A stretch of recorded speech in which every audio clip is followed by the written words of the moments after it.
Imagine um horizonte infinito, onde o sol castiga uma vegetação retorcida e o silêncio é interrompido apenas pelo vento soprando sobre a terra vermelha. Em 1956, o Planalto Central brasileiro era exatamente assim. Um vazio geográfico, distante de tudo e de todos, uma imensidão de cerrado que parecia dormir em um sono de séculos. Hoje, quando olhamos para as linhas futuristas de Brasília, para os palácios de vidro e o concreto que parece flutuar sobre o gramado, é quase impossível acreditar que essa metrópole nasceu do nada em apenas 41 meses. Como foi possível erguer a capital de uma nação em menos de 4 anos, no coração de um deserto de poeira e isolamento absoluto? Esse é um dos maiores enigmas da engenharia e da política mundial. Um desafio colossal que muitos contemporâneos consideravam uma loucura completa e um suicídio econômico. Mas o sonho estava prestes a tomar forma sob o comando de um homem obstinado. Tudo começou a mudar de forma definitiva em um comício poeirento na pequena cidade de Jataí, em Goiás, no ano de 1955. Juscelino Kubitschek, o carismático candidato à presidência conhecido por seu sorriso largo, falava sobre progresso e industrialização quando foi surpreendido por uma pergunta inesperada vinda da multidão. Um espectador atento, Antônio Soares Neto, conhecido popularmente como Toniquinho, questionou se JK cumpriria a Constituição Federal, que desde 1891 previa a transferência da capital para o interior do país. Juscelino, pego de surpresa, mas fiel ao seu espírito visionário, prometeu solenemente naquele instante que, se fosse eleito, construiria a nova capital. O que era até então apenas um plano esquecido nos documentos oficiais, tornou-se o famoso Voto de Jataí, a faísca que acendeu a maior epopeia da história brasileira moderna e mudou o país. Ao assumir o poder, Juscelino colocou em marcha o seu audacioso plano de metas, prometendo fazer o Brasil crescer 50 anos em 5. Brasília era o coração pulsante dessa promessa grandiosa. Ele entendia que o poder precisava deixar o litoral, o Rio de Janeiro com suas pressões políticas sufocantes e crises constantes, para integrar o interior esquecido e vasto. Era uma estratégia de sobrevivência e soberania nacional. O centro de gravidade do país precisava ser deslocado para o coração do território para promover uma verdadeira unidade. Para dar vida a esse sonho, o urbanista Lúcio Costa venceu o concurso apresentando um traçado que até hoje gera intensos debates e fascínio. Seria um avião pronto para decolar em direção ao futuro? Uma borboleta pousada sobre o Planalto? Ou talvez apenas o sinal simples de uma cruz, como o primeiro gesto de posse de uma terra nova e virgem? O plano piloto foi desenhado para ser funcional, racional e monumental ao mesmo tempo, criando uma cidade que não tinha igual. Mas o mistério de Brasília vai muito além das pranchetas de arquitetura e do cálculo político. Décadas antes de qualquer trator chegar ao solo seco do Planalto, em 1883, o santo italiano Dom Bosco teve uma visão profética impressionante. Ele descreveu um sonho com uma terra de leite e mel, uma civilização próspera que surgiria entre os paralelos 15 e 20, exatamente o local geográfico onde Brasília foi erguida. Para muitos, a nova capital não foi apenas construída pela mão do homem, ela foi predestinada. No início das obras, contudo, a realidade era bem menos mística e muito mais brutal. O local foi batizado provisoriamente de Vera Cruz. Era uma ilha de terra vermelha cercada por centenas de quilômetros de nada. Sem estradas, eletricidade ou infraestrutura, tudo o que era necessário para manter os acampamentos vivos, desde o cimento até a comida, precisava chegar por aviões da Força Aérea Brasileira. Era uma logística de guerra em tempos de paz.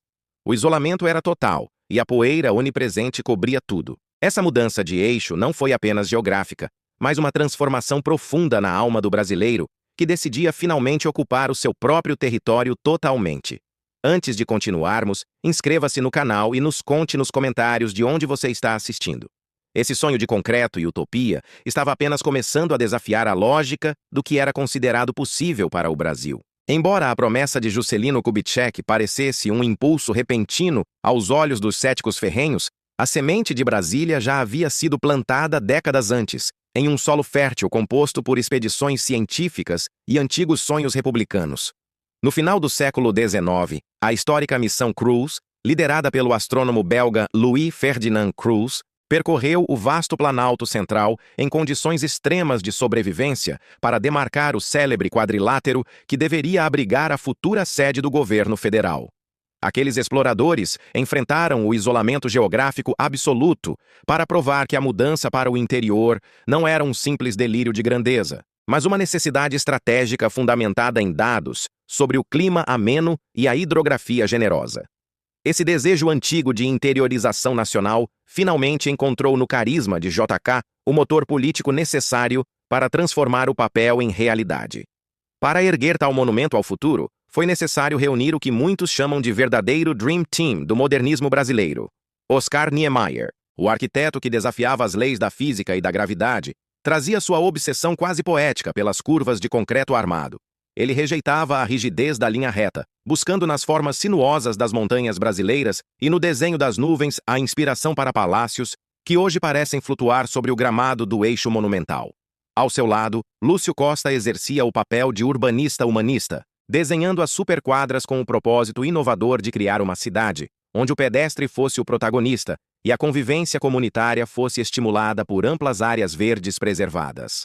Roberto Burle Marx reinventou o paisagismo tropical, integrando a flora exuberante do cerrado à arquitetura monumental, garantindo que o concreto bruto não sufocasse jamais a alma pulsante da natureza local. Entretanto, esses gênios da estética não ergueram as colunas brancas com as próprias mãos.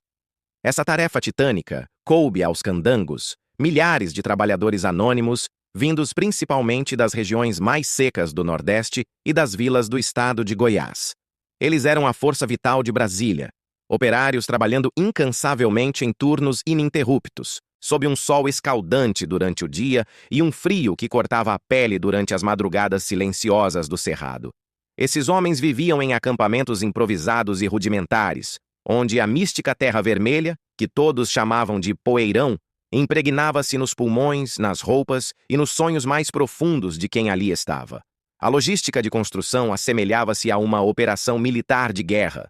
A urgência de Juscelino era tão intensa que o Palácio da Alvorada foi concluído e inaugurado antes mesmo que existissem estradas pavimentadas, unindo o canteiro de obras isolado ao resto do Brasil. No epicentro dessa explosão frenética de obras, nasceu a Cidade Livre, hoje o Núcleo Bandeirante. Tratava-se de um enclave vibrante e caótico, onde o comércio florescia sem impostos para atrair mercadorias essenciais de todos os cantos. Era o verdadeiro Velho Oeste do Planalto Central, uma terra de pioneiros, onde a poeira das caminhonetes e a euforia dos canteiros de obra ditavam o ritmo diário da vida social.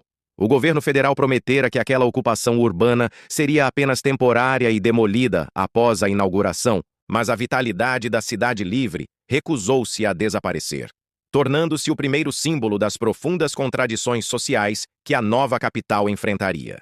Brasília foi concebida sob o conceito audacioso da setorização, onde cada aspecto da vida, habitação, lazer e trabalho, teria seu setor específico, eliminando os tradicionais cruzamentos e criando um fluxo rodoviário contínuo que fascinava o mundo inteiro naquela época.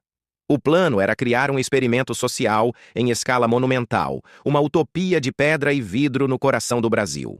Contudo, enquanto as cúpulas brancas do Congresso Nacional subiam em direção ao céu azul, a tensão política no litoral carioca aumentava drasticamente.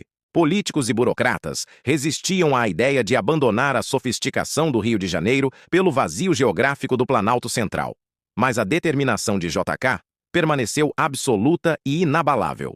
Em 21 de abril de 1960, no dia de Tiradentes, o Brasil finalmente inaugurou sua nova e moderna capital. O simbolismo da data escolhida reforçava a ideia de um novo ciclo de independência nacional e soberania plena do território. Naquele dia histórico de sol radiante, a poeira vermelha deu lugar às luzes de uma celebração épica, onde a euforia do povo e o orgulho de Juscelino selaram o nascimento da metrópole futurista.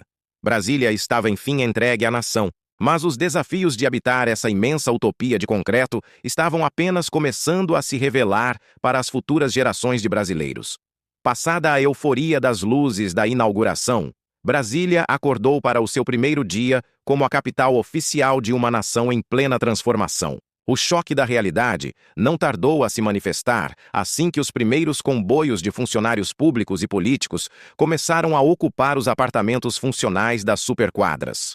Para muitos, habituados ao balanço das ondas do Rio de Janeiro e ao burburinho constante de Copacabana, o silêncio vasto do cerrado e a geometria rígida dos blocos de concreto pareciam um exílio em outro planeta. A utopia planejada por Lúcio Costa e Oscar Niemeyer começava, então, a enfrentar o teste supremo da vida cotidiana. No entanto, enquanto a elite burocrática se acomodava sob a proteção das pilotes, uma outra realidade pulsava com força nas margens da cidade idealizada. As contradições sociais, inerentes ao desenvolvimento acelerado, logo se tornaram visíveis. Os candangos, aqueles heróis anônimos que misturaram seu suor à massa do concreto, viram-se subitamente excluídos do paraíso moderno que ajudaram a erguer. O plano piloto, desenhado para ser igualitário, tornou-se um enclave de alto custo, empurrando a massa trabalhadora para as chamadas cidades satélites. O que deveria ser uma ocupação temporária transformou-se em um cinturão de vida pulsante e improvisada, gerando uma das maiores disparidades espaciais do Brasil. Aqueles que moldaram as curvas do Palácio da Alvorada passaram a observar a cidade de longe, revelando que a arquitetura, por mais brilhante que fosse, não poderia resolver sozinha as feridas históricas da desigualdade brasileira. O concreto era moderno, mas os abismos sociais permaneciam arcaicos. Apesar dessas tensões, a magnitude do que foi realizado no Planalto Central não pôde ser ignorada. Em 1987, Brasília recebeu o reconhecimento definitivo como Patrimônio Cultural da Humanidade pela Unesco. Foi um marco histórico, pois era a primeira vez que uma cidade contemporânea recebia tal honraria. Brasília não é apenas uma sede administrativa. Ela é considerada a maior coleção de arquitetura modernista do planeta. Cada curva de Niemeyer, cada jardim planejado por Roberto Burle Marx e cada eixo traçado por Lúcio Costa constituem um museu a céu aberto, um testemunho vivo da engenharia civil e do desejo humano de moldar o futuro a partir do nada absoluto. O impacto dessa mudança superou as questões estéticas e atingiu o coração da economia e da geopolítica nacional. Ao levar a capital para o centro geográfico, Juscelino Kubitschek forçou o Brasil a olhar para dentro de si mesmo de forma definitiva, afastando os olhos do litoral. Estradas como a Belém-Brasília abriram caminhos por onde o desenvolvimento fluiu, integrando regiões esquecidas e impulsionando o que hoje conhecemos como a potência do agronegócio no Centro-Oeste. A política também se transformou. O poder central, agora isolado das pressões imediatas das massas litorâneas, ganhou uma nova dinâmica, estrategicamente posicionada para gerir um território de dimensões continentais. Hoje, Brasília continua a ser um tema de intenso debate.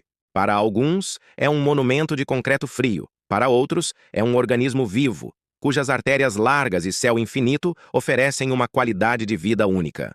O céu de Brasília, aliás, é o verdadeiro mar da capital, um horizonte vasto que abraça os moradores com cores que parecem pinturas diárias. É uma cidade que exige ser compreendida em sua própria lógica de tempo e espaço, onde a modernidade ainda sussurra promessas de um país audacioso. Ao olharmos para essa trajetória, desde o voto em Jataí até o reconhecimento da Unesco, somos levados a uma reflexão sobre o nosso papel na construção do amanhã. Se você tivesse que planejar o futuro do seu país hoje, o que você construiria do zero? Qual seria o seu legado para as próximas gerações? Deixe seu comentário e participe, pois grandes nações são feitas de grandes sonhos coletivos. A história de Brasília termina aqui, mas ela continua a cada pôr do sol atrás das colunas do Alvorada. Aquele cenário de terra vermelha e poeira, que outrora parecia um deserto hostil, hoje sustenta o peso de uma nação. O sonho de Juscelino Kubitschek, alimentado pela coragem dos candangos, permanece vivo, provando que o impossível foi apenas o ponto de partida para uma eternidade de concreto e luz.